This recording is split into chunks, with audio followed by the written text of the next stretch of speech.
What's up, guys, and welcome back to the Simple and Beautiful Life kitchen. My name is Shelby and I am the owner of Simple and Beautiful Life. I am also the person who makes all of your favorite soaps, and today we are bringing back Simply Apple from our Simple and Beautiful Life archives, and I cannot wait to make this soap. Let's get started.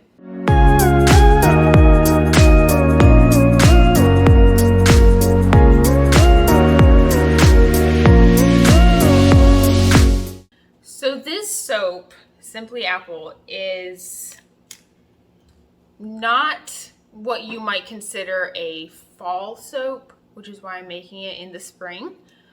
It is legitimately just a sweet, fruity, apple-scented soap. There's no cinnamon, no clove. It's just a fresh, fruity soap. I absolutely love it. The reason it's been in the archives for so long is because I couldn't find an apple scent, an apple fragrance oil that I really liked. However, as you've seen in my Wholesale Supplies Plus unboxing 1 and 2, unboxing my first order from Wholesale Supplies Plus came out last Wednesday.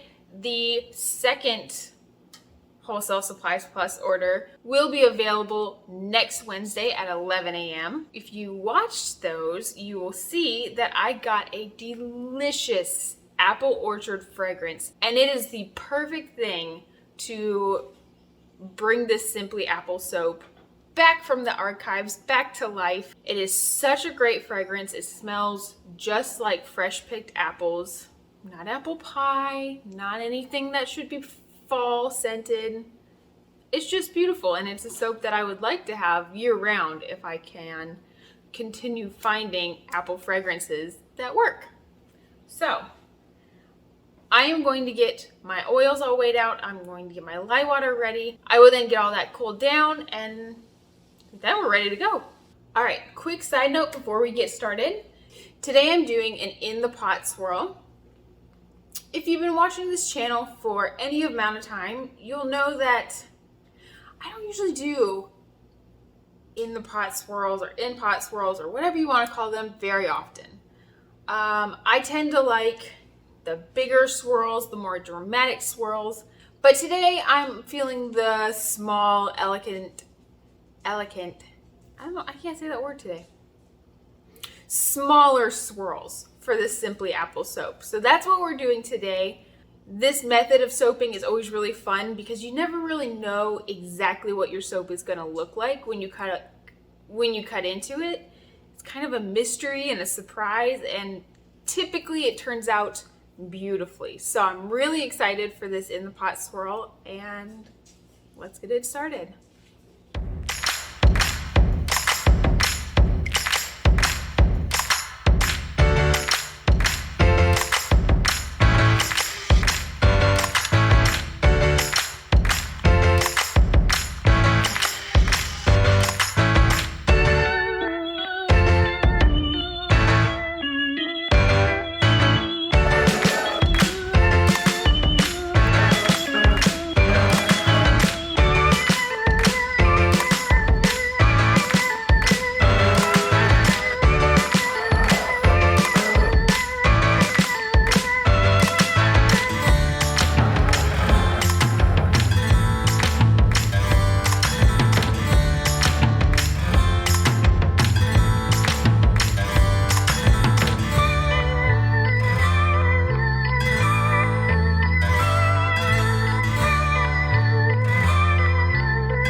I wish y'all could smell my kitchen right now.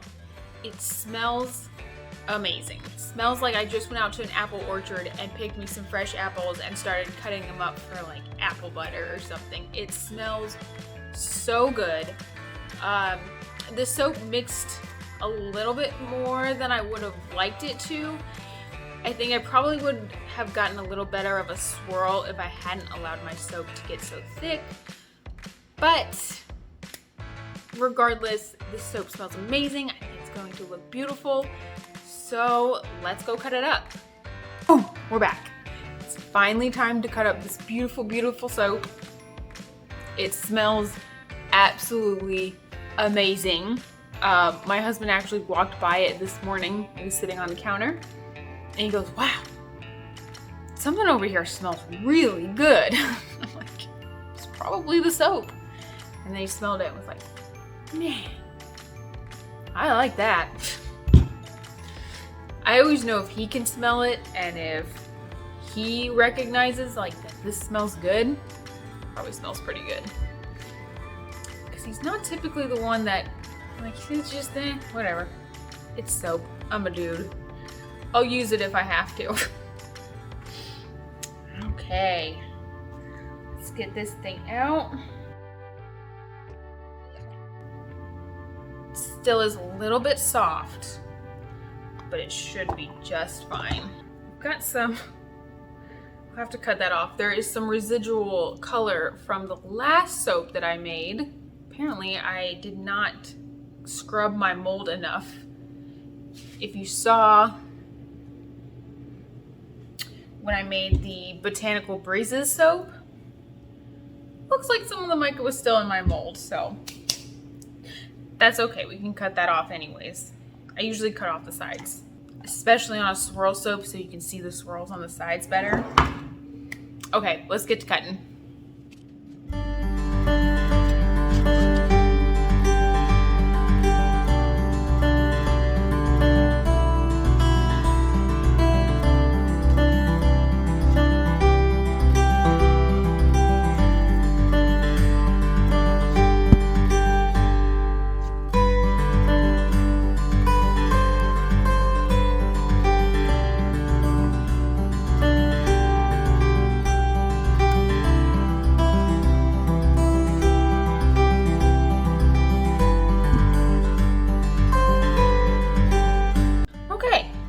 Happy with that. Like I said, I don't do a lot of these little tiny swirls, so it's still a skill that I'm working on perfecting. I think one of the main issues was I overworked my soap so that once it was ready to pour, it was already a little thick, and that really does affect the beauty and delicacy of the lines that you're going to get. With that said, there are still some really, really gorgeous, delicate swirls in all of these bars, really. I just wish there were more delicate and beautiful swirls. But like that, I love that. It just goes to show, soap making really can be an art. Now, if you're wanting to purchase these bars, once this video is live, these bars will be ready. So you can go to www.simpleandbeautifullife.com to buy your Simply Apple soap. Highly recommended by the husband. If you're interested in any of my other soaps, check out this video and you can watch how all of my soaps are made. I will see y'all next time. I hope you have an absolutely wonderful day and a wonderful week, and I will be back next Wednesday at 11. Bye!